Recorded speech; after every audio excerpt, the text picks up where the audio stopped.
খলিফাতুল মুসলিমিন হযরত ওমর রাদিয়াল্লাহু তাআলা আনহুর জামানায় আপনারা হয়তো বিভিন্নভাবে আপনারা এই ওয়াকিয়াগুলো শুনেছেন।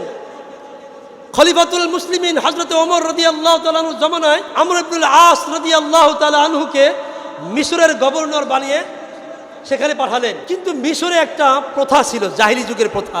নীল দরিয়ায় যখন শুকায় যাইতো, পানির জন্য মানুষ ছটফট করত, তখন তারা কি করত, এই নীল নদকে সন্তুষ্ট করতে গিয়ে সবচেয়ে সমাজের সুন্দরী নারী দেখার মতো একটা নারীকে সাজিয়ে গুছিয়ে তাকে ওই নীল নদের নীল দরিয়ার মধ্যে তাকে জবাই করে দিয়ে ওই নীল নদকে সন্তুষ্ট করত। আমর ইবনুল আস রাদিয়াল্লাহু তাআলা আনহু যখন গভর্নর ছিলেন, ওই সময়েও এরকম নীল নদ শুকায় গেল, পানির জন্য মিশরবাসী হাহাকার করতেছে, ছটফট করতেছে, কি করবে?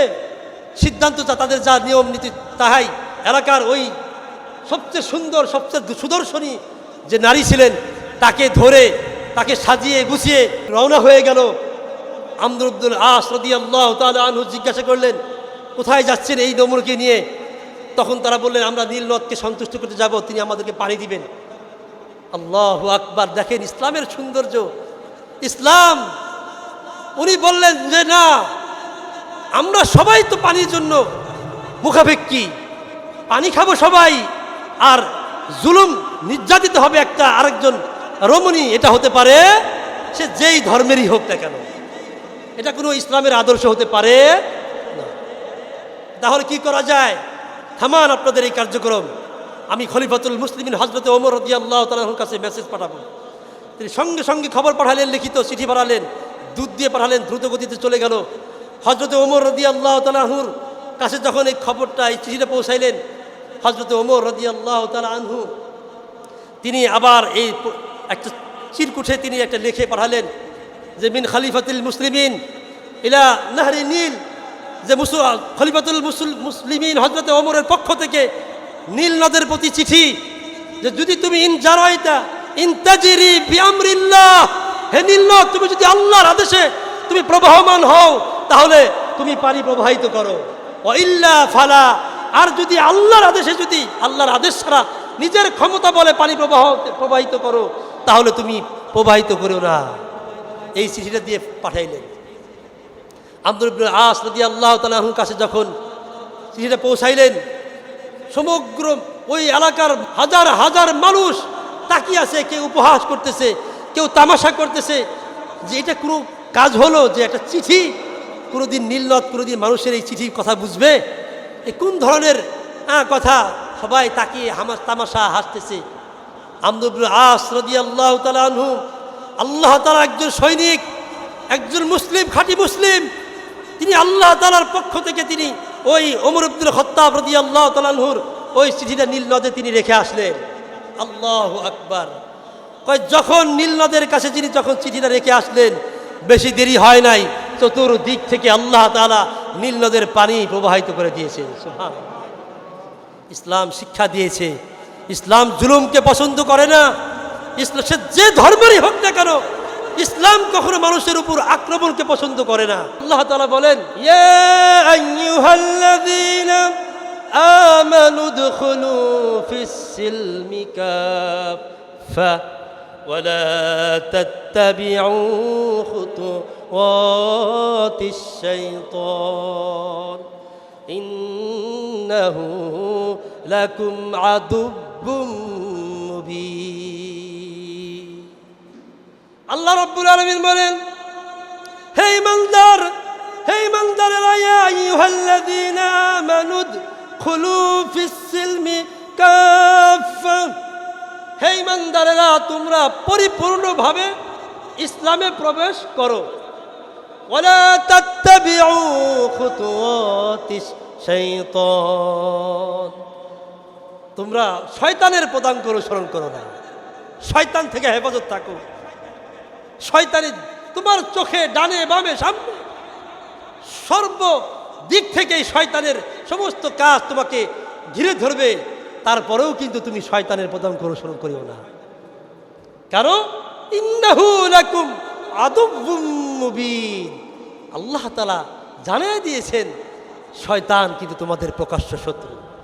কোনোদিন তোমাদের ভালো চাবে। আল্লাহ তাআলা ইসলামে পরিপূর্ণভাবে প্রবেশ করতে বলেছেন। আমরা অনেক সময় আসি বাহ্যিক দৃষ্টিতে আমরা বলি অঙ্গ প্রত্যঙ্গ, চোখ, নাক, কান, হাত, পা, এগুলো দিয়ে আমরা মুসলমান দাবি করি, কিন্তু অন্তর থেকে আমরা কি করি না, মুসলমান হই না। আল্লাহ এই জন্য বলেছে শুধু উপরে বাহ্যিক অঙ্গ প্রত্যঙ্গ দিয়ে ইসলামে প্রবেশ করিও না, অন্তর দিয়ে তুমি ইসলামে প্রবেশ করিও। ভিতরেও যদি কোনো আল্লাহ অঙ্গ প্রত্যঙ্গ থাকে প্রকাশ করার, সেগুলো নিয়েই তুমি ইসলামে প্রবেশ করো। এই জন্য আল্লাহ বলছেন উদখুলু ফিস সিলমি কাফা, পরিপূর্ণভাবে বাহ্যিক আভ্যন্তরীণ সমস্ত কিছু দিয়ে আল্লাহ তাআলাকে ইসলামে প্রবেশ। আল্লাহ তাআলা সূরা আলে ইমরানের মধ্যে জানিয়ে দিয়েছেন, আল্লাহ তাআলা বলেন ইন্নাদ-দীনা ইনদাল্লাহিল ইসলাম। সুবহানাল্লাহ, আল্লাহর কাছে মনোনীত ধর্ম একটাই, তার নাম কি ভাই? জোরে বলতে হবে, কি ভাই? ইসলাম। এই জন্য আমি মুসলমান, অনেক মুসলমানের ভাইয়ের মুখ থেকে অনেক সময় মনে মনে তারা এরকম দ্বিধাদ্বন্দ্বে ভুগে যে আমি মুসলমান হয়ে কোনো ঠকলাম কিনা। না না না, এটা আল্লাহর মনোনীত ধর্ম। আল্লাহর মনোনীত ধর্ম কি ভাই? ইসলাম। ইন্নাদ-দীনা ইনদাল্লাহিল ইসলাম। আল্লাহ পাকের কাছে মনোনীত ধর্ম, আল্লাহর কাছে প্রিয় ধর্ম, সেটার নাম কি ভাই? ইসলাম। আল্লাহ তাআলা সূরা আলে ইমরানে অন্যত্র বলেন ওয়ামান ইয়াবতাগি গায়রাল ইসলামি দীনান ফালান ইউকবালা মিনহু ওয়া হুয়া ফিল আখিরাতি মিনাল খাসিরিন। আল্লাহু আকবার। আল্লাহ তাআলা বলেন আমার মনোনীত ধর্ম হলো ইসলাম। এই ইসলাম ছাড়া যদি কেউ অন্য কোনো ধর্মকে সে পছন্দ করে, সেটা কখনো আল্লাহ তাআলা কবুল করবেন না। ফালাই ইকবালা মিনহু, লান কথার মধ্যে নাবচক, আল্লাহ যে গ্রহণ করবে না এটাকে আরো তাকিদ জোরালো সৃষ্টি করেছেন, কখনো গ্রহণ করা হবে আল্লাহ তাআলা কখনো গ্রহণ করবেন না। ফালাই ইকবালা মিনহু, তার ওই অন্য ধর্ম ইসলাম ছাড়া অন্য কোনো ধর্ম তার কাছ থেকে গ্রহণ করা হবে। আর যদি সে অন্য ধর্ম গ্রহণ করে ওহুয়া ফিল আখিরাতি মিনাল খাসিরিন, সে বড় আখিরাতে ধরা খেয়ে যাবে, ক্ষতিগ্রস্ত হবে। এই জন্য আমার কলিজার টুকরা আমার ভাইয়েরা, যুবক ভাইয়েরা, আমরা আল্লাহ তাআলা আমাদেরকে মুসলিম হিসাবে কবুল করেছেন। ইসলামের আদর্শ আমাদের জন্য আল্লাহ তাআলা পছন্দ করেছেন। এই জন্য আরেকবার বলি আলহামদুলিল্লাহ। আল্লাহ তাআলা সূরা মায়েদার মধ্যে আরো স্পষ্ট করে সুন্দর করে জানিয়ে দিয়েছেন আমাদেরকে যে হে আমার বান্দারা, তোমরা কি বুঝো না? কোরআন দেখো না, আমার কালাম। আমি আল্লাহ বলেছি আল ইয়াউমা আকমালতু লাকুম দীনাকুম ওয়া আতমামতু আলাইকুম নি'মাতি ওয়া রাদিতু লাকুমুল ইসলাম দীনা। আল্লাহু আকবার। আল্লাহ তাআলা বলেন আল ইয়াউমা আকমালতু লাকুম দীনাকুম, আজ তোমাদের জন্য দিনকে, আমার দিনকে পরিপূর্ণ করে দিলাম। আল্লাহু আকবার। ওয়া আকমালতু আলাইকুম নি'মাতি, আমি আমার নিয়ামতকে তোমাদের জন্য পরিপূর্ণ করে দিলাম। সুবহানাল্লাহ। ওয়া রাদিতু লাকুমুল ইসলাম দীনা, আর তোমাদের জন্য আমি ইসলামকে কি করে দিলাম? দিন হিসাবে পছন্দ করলাম। সুবহানাল্লাহ। আল্লাহর পছন্দনীয় ধর্ম, আল্লাহর পছন্দনীয় দিন ইসলাম। আল্লাহ তাআলা আমাদেরকে নিয়ামত পরিপূর্ণ করে দিয়েছে, কোন নিয়ামতকে অস্বীকার করব? আল্লাহ তাআলা বলেন ওয়া ইন তাউদ্দু নি'মাতাল্লাহি লা তুহসুহা। আল্লাহ রাব্বুল আলামিন বলেন ওয়া ইন তাউদ্দু নি'মাতাল্লাহ, হে আমার বান্দারা, তোমরা যদি আমার নিয়ামতকে গণনা করো, লা তুহসুহা, আমার নিয়ামত গণনা করে শেষ করতে পারবে না। আল্লাহু আকবার। কত নিয়ামত আল্লাহ তাআলা আমাদেরকে ডুবে রেখেছেন।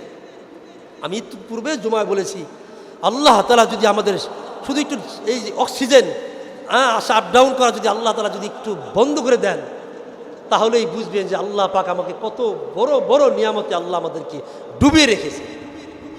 আল্লাহ, যার শ্বাসকষ্ট, তাকে যখন শ্বাসকষ্ট প্রচণ্ড আকার ধারণ করে, তাকে যে জিজ্ঞাসা করে কেমন লাগে, দুনিয়াটা তার জন্য বিষাদ হয়ে যায়, দুনিয়ার সমস্ত ভালোবাসা তার কাছে ম্লান হয়ে যায়, কিচ্ছু মনে হয় না, এগুলো এত কষ্ট তার কাছে মনে হয়। আল্লাহু আকবার। হ্যাঁ, আল্লাহ তাআলা এরকম কত বড় বড় নিয়ামত আমাদেরকে ফ্রি সার্ভিস দিয়ে রাখছে, তারপরেও আমাদের হুঁশ আসে না। ইসলামের সৌন্দর্য আপনি যদি অনুধাবন করেন, একজন মুসলিম হিসাবে আপনি লক্ষ্য করুন কেন আল্লাহ তাআলা ইসলামকে পছন্দ করলেন। ইসলামের সৌন্দর্য যখন কোনো মুসলিম, যখন আল্লাহ পাকের কোনো বান্দা বান্দি দুনিয়াতে আগমন করে, আপনি একটু লক্ষ্য করুন, বিবেককে একটু নাড়া দেন, আপনার কাছে স্পষ্ট হয়ে যাবে। আল্লাহর রাসূল সাল্লাল্লাহু আলাইহি ওয়াসাল্লাম বলেছেন, যখন কোনো আমার উম্মত দুনিয়াতে আগমন করে, তখন তার ডান কানে আজান দিয়ে দাও, বাম কানে তার ইকামত দিয়ে দাও। শুরুতেই তাকে আল্লাহ তাআলার ওয়াহদানিয়াতের কথা তার দিলের ভিতরে ঢুকায় দাও। আল্লাহু আকবার, আল্লাহ সবচেয়ে বড়, সর্বপ্রথম তার কানের ভিতরে ঢুকায় দাও আল্লাহু আকবার, বাম কানেও ঢুকায় দাও আল্লাহু আকবার। আশহাদু আল্লা ইলাহা ইল্লাল্লাহ, তাকে সাক্ষ্য শিখিয়ে দাও যে সাক্ষ্য দিচ্ছি আল্লাহ ছাড়া আর কোনো কি নাই, ইলাহ নাই। শুরুতেই যখন দুনিয়াতে আগমন করলো, তাকে শিখিয়ে দাও, আল্লাহ পাকের পরিচয় তুলে দাও। সুবহানাল্লাহ। কোন ধর্মে আছে, কোথায় আছে যে একটা বাচ্চা আগমন করলে, আপনি খ্রিস্টানদের যান, নাচা নাচি ঢালা ঢালি যা আছে সব তারা অপকর্ম আছে সব করে।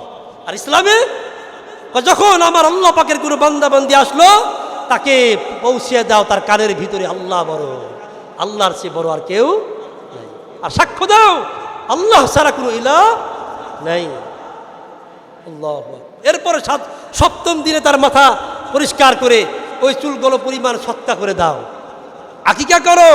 আল্লাহ তাআলা এই বাচ্চার বাকি জিন্দেগির যত বালা মুসিবত আছে, আল্লাহ তাআলা বালা মুসিবত থেকে হেফাজত করে। সুবহানাল্লাহ। কত সুন্দর ইসলামের কালচারগুলো, ইসলামের আদর্শগুলো কত সুন্দর, চমৎকার।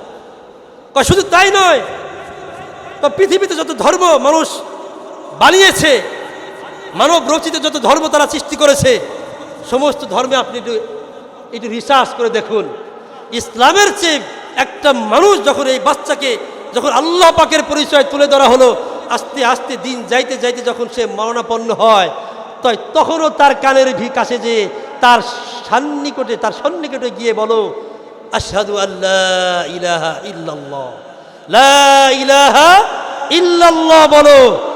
মরণের কালেও তাকে শিখিয়ে দাও আল্লাহ ছাড়া কোনো ইলাহ পৃথিবীর কোথাও কোনো ধর্মে নাই। যখন মারা যাবে তার যে দাফন কাফনের কাজগুলো হয়, আপনি লক্ষ্য করুন, সেখানেও ইসলামের কত সুন্দর বিধান। যখন একটা মানুষ পৃথিবীর দিকে চলে যায়, পৃথিবীর যত ধর্ম মানব সৃষ্টি করেছে আপনি দেখেন, বিভিন্ন সোশ্যাল মিডিয়াতে আপনারা দেখেন, কত নির্মমভাবে তাকে আগুনে নিক্ষেপ করে পিটাইয়া তাকে গুঁড়া করে তাকে দুনিয়া থেকে তাকে বিদায় করে দেওয়া হয়, তার কাজ সম্পন্ন করা হয়।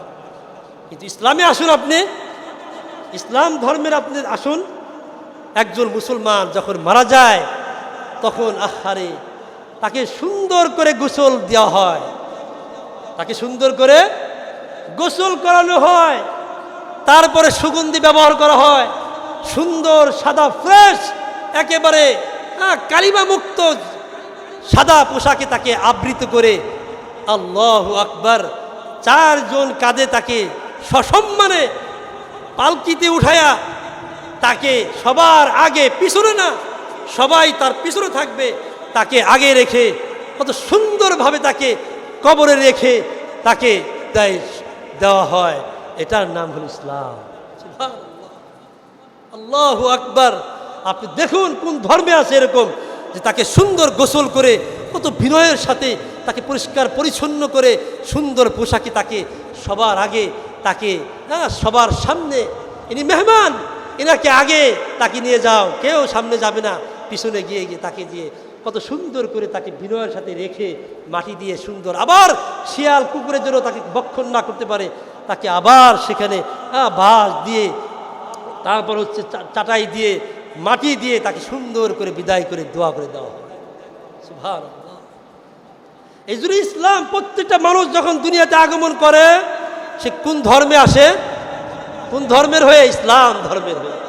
আমি যখন একবার ছাত্র জমানায় আমার 40 দিনের চিল্লার সফর হয়, তখন রমজান মাসে আমরা বন্ধ পাইলাম, ঈদও করলাম ভোলায়। তখন রমজান মাসে প্রচণ্ড এরকম বৃষ্টি হতো, আজ থেকে প্রায় 20 বছর আগের কথা বলতেছি। যখন আমাদের সফর যখন 40 দিনে শেষ হলো, তখন প্রচণ্ড মানে মেঘ আকাশে জমা হয়ে গেছে, লঞ্চগুলো ছাড়তেছে না। তারপরে পরের দিন আমরা সিদ্ধান্ত নিলাম যে আমরা পরের দিন যাব, কিন্তু বাসে যাব না, আমরা লঞ্চেই যাব। তাই লঞ্চে যখন আমরা রওনা হয়ে গেলাম, কিন্তু আল্লাহ তাআলা আমাদের পরীক্ষা ফেললেন। ওই সময় সমুদ্রের উত্তাল চতুর্দিকে শুরু হয়ে গেল। ওই দিন স্বচক্ষে দেখলাম যে সত্যি আমার এই কথাটা স্পষ্ট হয়ে গেল। ওই লঞ্চের ভিতরে বিভিন্ন ধর্মের লোক ছিল। ওই বিপদগ্রস্ত অবস্থায় সবার মুখ থেকেই লা ইলাহা ইল্লাল্লাহ মুহাম্মাদুর রাসূলুল্লাহ, সুবহানাল্লাহ। সেদিন দৃশ্য আমার কাছে মনে হলো, আল্লাহ তাআলা বলেছেন, ওয়াইদা গাশিয়াহুম মাউজুন কাযযুলালি দা'াবুল্লাহ মুখলিসিনা লাহুদ্দিন। আল্লাহ রাব্বুল আলামিন বলেন, ওয়াইদা গাশিয়াহুম মাউজুন, যখন ওই তরঙ্গ সমুদ্রের ঢেউ যখন লঞ্চের চতুর্দিকে ঘিরে ফেলে, তখন বিপদ মানুষ যখন নিশ্চিত হয়ে যায় বিপদ হবে, তখন দা'াবুল্লাহ মুখলিসিনা লাহুদ্দিন। তখন হিন্দু নাই, বৌদ্ধ নাই, খ্রিস্টান নাই, নাসারা নাই, মুসলমান নাই, বদকার নাই, জেনাকার নাই, পাপী নাই, সবার মুখ থেকে দিল থেকে দিন আল ইসলামকে খাঁটি করে, ধর্মকে খাঁটি করে তারা সবাই আল্লাহকে ডাকতে থাকে। দা'াবুল্লাহ, তারা সবাই আল্লাহকে ডাকে। লাহুদ্দিন, দিন হলো একমাত্র সেটাই হলো খালেস করে, মুখলেস হয়ে, একেবারে একনিষ্ঠ হয়ে আল্লাহ তাআলাকে ডাকতে থাকে। সুবহানাল্লাহ। আল্লাহ তাআলা সূরা ইউনূসে আরো সুন্দর করে স্পষ্ট করে আল্লাহ তাআলা এই কথাটা ব্যাখ্যা করে দিয়েছেন। হুয়াল্লাযী ইউসাইয়িরুকুম ফিল বাররি ওয়াল বাহরি।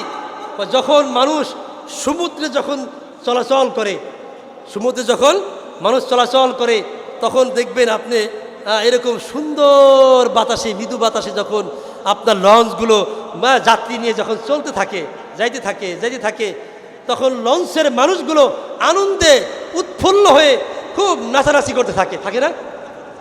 এরকম আনন্দিত হয় তারা। আরে যখন আনন্দিত থাকে, মদ, যত ধরনের অসামাজিক কার্যক্রম আছে, টিভি, ভিসিআর, সিনেমা, নাটক সব তারা দেখতে থাকে। আল্লাহ তাআলা বলেন, যখন ওই তরঙ্গমালা, যখন ঢেউ প্রবল বাতাস যখন ওই লঞ্চকে ঘিরে ফেলে, অযন্নু আন্নাহুম মুহীতা বিহিম, তখন তারা নিশ্চিত হয়ে যায় যে আমরা বেষ্টিত হয়ে গেছি, হারিকেন নার্গিসের কবলে পড়ে গেছি। তখন কিন্তু সবাই দা'াবুল্লাহ মুখলিসিনা লাহুদ্দিন, তখন সবাই খাঁটি করে মনটাকে একেবারে ইসলামে হয়ে, মুসলমান হয়ে সে আল্লাহকে ডাকতে থাকে। আর কি বলে? আল্লাহ ফাইন আনজাইতানা, আয় আল্লাহ তুমি যদি আমাদেরকে একটু মুক্তি দাও এই বিপদ থেকে, হ্যাঁ, তাহলে আমরা আল্লাহ তোমার কৃতজ্ঞতা স্বীকার করব, মুসলমান হব, ভালো কাজ করব। আল্লাহ। এই জন্য মেরে মোহতারাম, মুসলমান প্রত্যেকটা মানুষের হৃদয়ে ইসলামের গুণ দিয়েই আল্লাহ তাআলা দুনিয়াতে প্রেরণ করেন।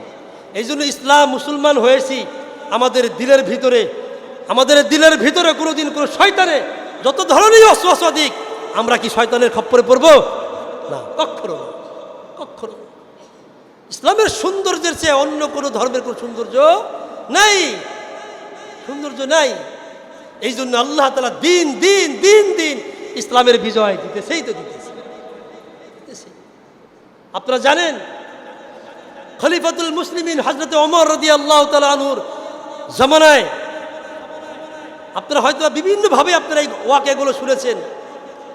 খলিফাতুল মুসলিমিন হযরত ওমর রাদিয়াল্লাহু তাআলা আনহুর জামানায় তিনি আমর ইবনুল আস রাদিয়াল্লাহু তাআলা আনহুকে মিশরের গভর্নর বানিয়ে সেখানে পাঠালেন।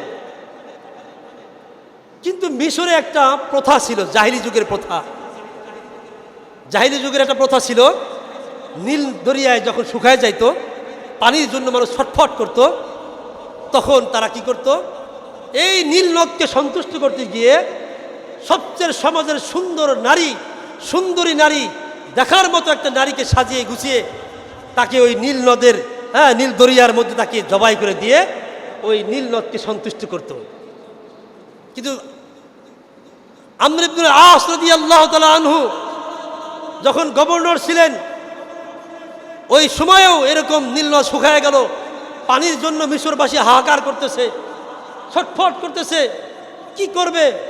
সিদ্ধান্ত তাদের যা নিয়ম নীতি তাহাই ওই এলাকার ওই সবচেয়ে সুন্দর সবচেয়ে সুদর্শনী যে নারী ছিলেন তাকে ধরে তাকে সাজিয়ে গুছিয়ে তাকে যখন রওনা হয়ে গেল, আমর ইবনুল আস রাদিয়াল্লাহু তাআলা আনহু জিজ্ঞাসা করলেন, কোথায় যাচ্ছেন এই নমরকে নিয়ে? তখন তারা বললেন, আমরা নীল নদকে সন্তুষ্ট করতে যাব, তিনি আমাদেরকে পানি দিবেন। আল্লাহু আকবার! দেখেন ইসলামের সৌন্দর্য, ইসলাম। উনি বললেন যে না, আমরা সবাই তো পানির জন্য মুখাপেক্ষী, পানি খাবো সবাই, আর জুলুম নির্যাতিত হবে একটা আরেকজন রমণী, এটা হতে পারে সে যেই ধর্মেরই হোক না কেন, এটা কোনো ইসলামের আদর্শ হতে পারে না। তাহলে কি করা যায়? থামান আপনাদের এই কার্যক্রম, আমি খলিফাতুল মুসলিমিন হযরত ওমর রাদিয়াল্লাহু তাআলার কাছে মেসেজ পাঠাবো। তিনি সঙ্গে সঙ্গে খবর পাঠালেন, লিখিত চিঠি পাঠালেন, দুধ দিয়ে পাঠালেন, দ্রুত গতিতে চলে গেল। হযরত ওমর রাদিয়াল্লাহু তাআলার কাছে যখন এই খবরটা, এই চিঠিটা পৌঁছাইলেন, হযরত ওমর রাদিয়াল্লাহু তাআলা আনহু তিনি আবার এই একটা চিরকুটে তিনি একটা লিখে পাঠালেন যে মিন খলিফাতুল মুসলিমিন ইলা নাহরি নীল, যে খলিফাতুল মুসলিমিন হযরত ওমরের পক্ষ থেকে নীল নদের প্রতি চিঠি, যে যদি তুমি ইনতাজিরি বিআমরিল্লাহ, হে নীল নদ, তুমি যদি আল্লাহর আদেশে তুমি প্রবাহমান হও তাহলে তুমি পানি প্রবাহিত করো, ওয়া ইল্লা ফালা, আর যদি আল্লাহর আদেশে, যদি আল্লাহর আদেশ ছাড়া নিজের ক্ষমতা বলে পানি প্রবাহিত করো তাহলে তুমি প্রবাহিত করো না। এই চিঠিটা দিয়ে পাঠাইলেন।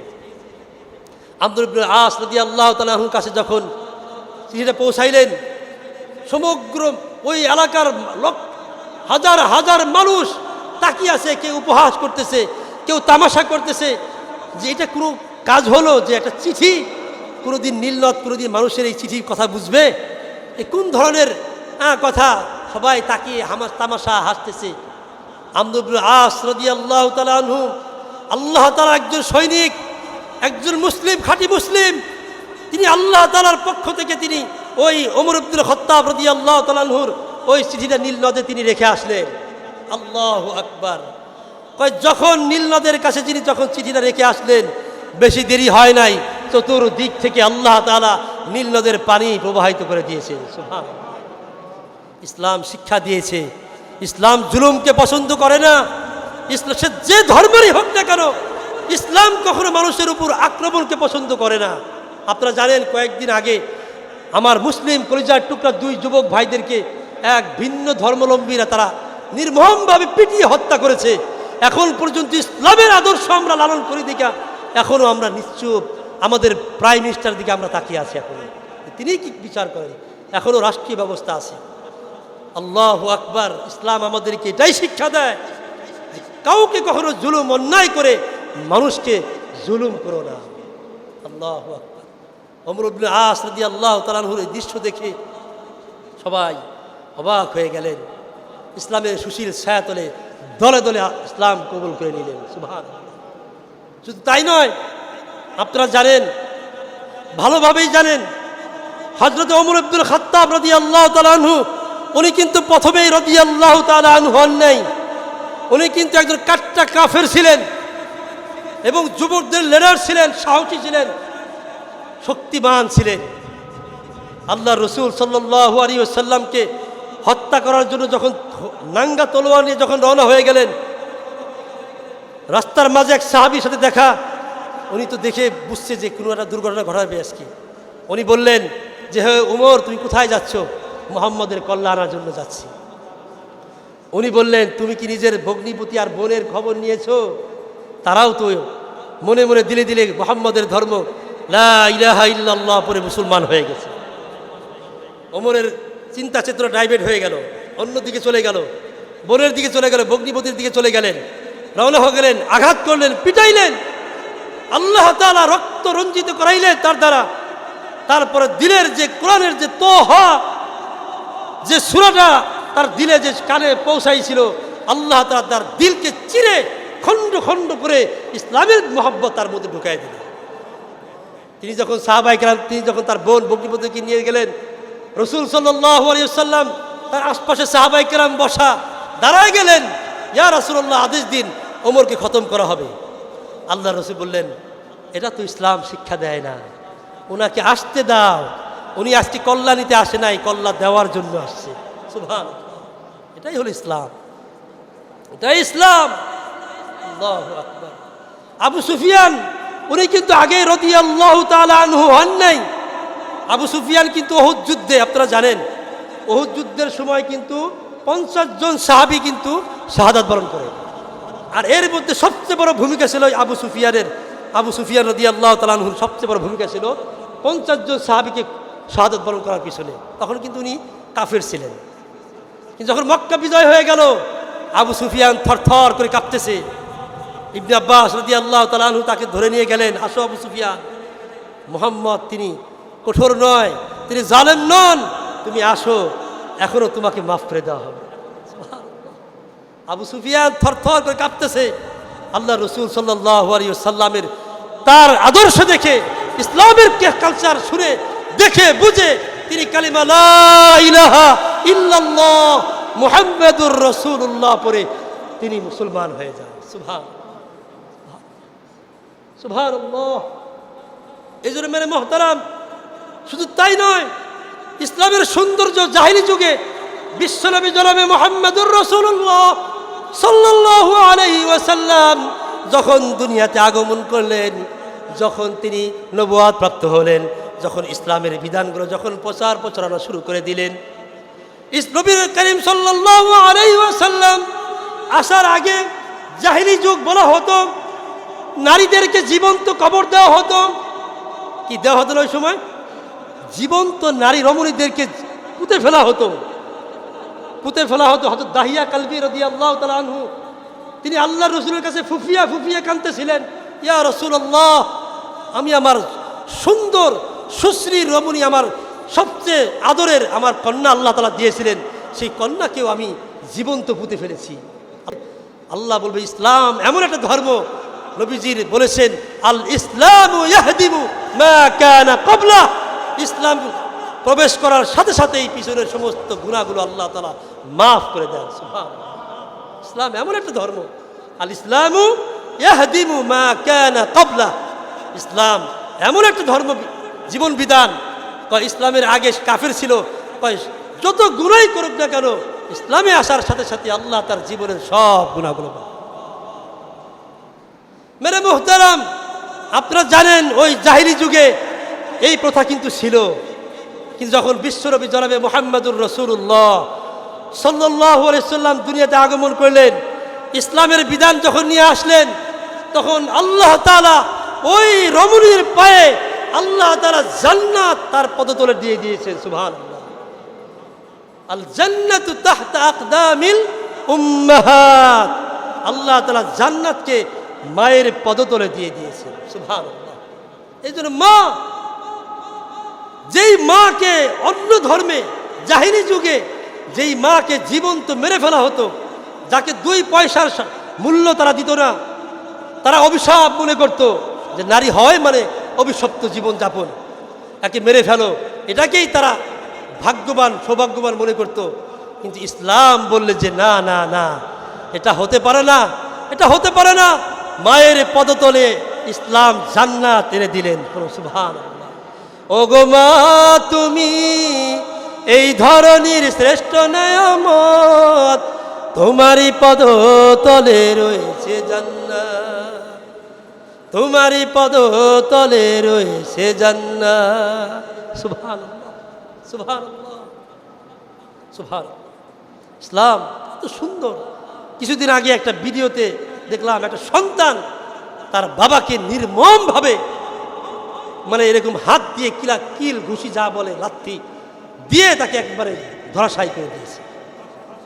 কারণ ইসলামের গুণাগুণ তার ভিতরে ঢুকানো হয় না। এই জন্য মেরে মোহতারাম, আমরা যারা এখনো যারা আছি, যাদের নাতি আছে, সন্তানকে পারেন নাই, নাতি আছে, যাদের কলিজার টুকরা আছে, ছেলে বা মেয়ে আছে, আমার পক্ষ থেকে আপনাদের প্রতি সাজেস্ট হলো কমসে কম 5টা বছর হলেও বা 6টা বছর হলেও আপনি নুরানি মক্তব যে মাদ্রাসাগুলো আছে সেই মাদ্রাসায় দিয়ে ইসলামের আদর্শ তাকে আদব মুআদ্দাব ভদ্র তাকে বানিয়ে তারপরে যদি আপনার মন চায় যে আমার সন্তানকে আমি দুনিয়াবি শিক্ষায় শিক্ষিত করবে, আপনি আপনার ভালো লাগলে আপনি দিয়েন। কিন্তু আমার পক্ষ থেকে সে সাজেস্ট হলো আপনি দয়া করে মায়া করে মহব্বত করে বলতেছি, আপনি এই ভুলটা করবেন না। আপনার সন্তানকে, আপনার নাতি নাতনিকে ইসলামের সুশীল ছায়াতলে দিনী প্রতিষ্ঠানে ছত্র ছায়ায়, আলেম ওলামাদের ছত্র ছায়ায় কমসে কম 5 থেকে 6টা বছর আপনি তাকে রাখবেন। দেখবেন আপনার সন্তান কখনো আপনাকে এই বার্ধক্য বয়সে আপনার সাথে দুর্ব্যবহার করবে এবং আপনাকে বৃদ্ধাশ্রমে নিবে। আপনি বিশ্বাস করবেন, কয়েকদিন আগে আমি সোশ্যাল মিডিয়াতে দেখলাম যে একটা বৃদ্ধা বাবা ঈদের সময়ও সে মিডিয়ার সামনে বলতেছে, কান্না করতেছে, আমার 1টা না 2টা না 4টা বাড়ি আমার সন্তানের ঢাকা শহরে, অথচ সেই আমার সন্তান আমাকে বৃদ্ধাশ্রমে রেখে দিয়েছে। আপনি তল্লাশি করে দেখেন, যত হাজার হাজার মানুষ বৃদ্ধাশ্রমে আছে, একটা সন্তান, একটা বাবাকেও পাবেন না যে কোনো আলেম তার বাবাকে এখানে রেখে গেছে। আমি গ্যারান্টি দিয়ে বললাম, একবার হাতে কলমে লিখিতভাবে বলতে পারি, কোনো একটা, হাজার হাজার আছে কিন্তু 1টা 2টা নয়, হাজার হাজার হাজার হাজার বৃদ্ধ বাবা মা আছে বৃদ্ধাশ্রমে, একটাও পাবেন না যে কোনো হাবেজ সাহেব, কোনো একটা আলেম, কোনো একটা মুফতি, কোনো একটা মসজিদের ইমাম, কোনো একটা মসজিদের খতিব তার বাবা মাকে বৃদ্ধাশ্রমে রেখে গেছে। অথচ একজন ইমামের বেতন কত? একেবারে 10,000 থেকে নিম্নেও আছে, উপরে আছে, এর তো বেশি না। তারপরেও সে এই টাকা দিয়ে বাবা মার একেবারে আঁচল ধরে, বাবা মার ওই লুঙ্গি ধরে, সেলোয়ার ধরে নিজেকে ধন্য মনে করে যে আল্লাহ, আমি যেন আমার বাকি হায়াতটা যেন আমার পিতামাতার সেবায়, আমি আবার বাবা মার খেদমতের জন্য নিয়োজিত করে আমি আমার আখরাত যেন গুছাইতে পারি, আমার আখরাত যেন সুন্দর হয়, সেই মেহনত তার পিতামাতার পিছনে করে। আমি কি ভুল বললাম? আমি কি মিথ্যা বলেছি? আপনারা যদি বেশি আপনাদের মনে চায়, আপনি একটু রিসার্চ অ্যানালাইসিস করে দেখেন, একটা সন্তানও পাবেন না যে তার আলেম বা হাফেজ তার বাবা মাকে রেখে গেছে। এই জন্য মেরে মহতারাম, আমার পক্ষ থেকে আপনাদেরকে আবারও বলতেছি, আপনাদেরকে মেহেরবানি করে আপনার সন্তানকে, আপনার নাতি নাতনিকে যত কষ্টই হোক দিনী প্রতিষ্ঠানে কমসে কম 5 থেকে 6 বছর আপনারা রাখেন, 5 পর্যন্ত পড়ায়া, আপনি যদি মন চায় আমার ছেলেকে আমি ইঞ্জিনিয়ার বানাবো, আমি একজন ডাক্তার বানাবো, আমি একজন ম্যাজিস্ট্রেট বানাবো, আমি প্রফেসর বানাবো, আমি একজন বড় ব্যবসায়ী বানাবো, আমি আরও যা আপনার মন চায় আপনি এরপরে পড়েন। এই সন্তান যত বড়ই হোক না কেন, আলেমের 5টা বছরের সোহবত সারা জীবন আপনাকে সুন্দর আর মহব্বত করে চলবে। আল্লাহ তাআলা আমাদেরকে এই কথাগুলোর উপর আমাকে এবং আমার প্রিয় মুসল্লিদেরকে আমল করার তৌফিক দান করুন। ওয়া আখির দাওয়ানা আলহামদুলিল্লাহি রাব্বিল আলামিন।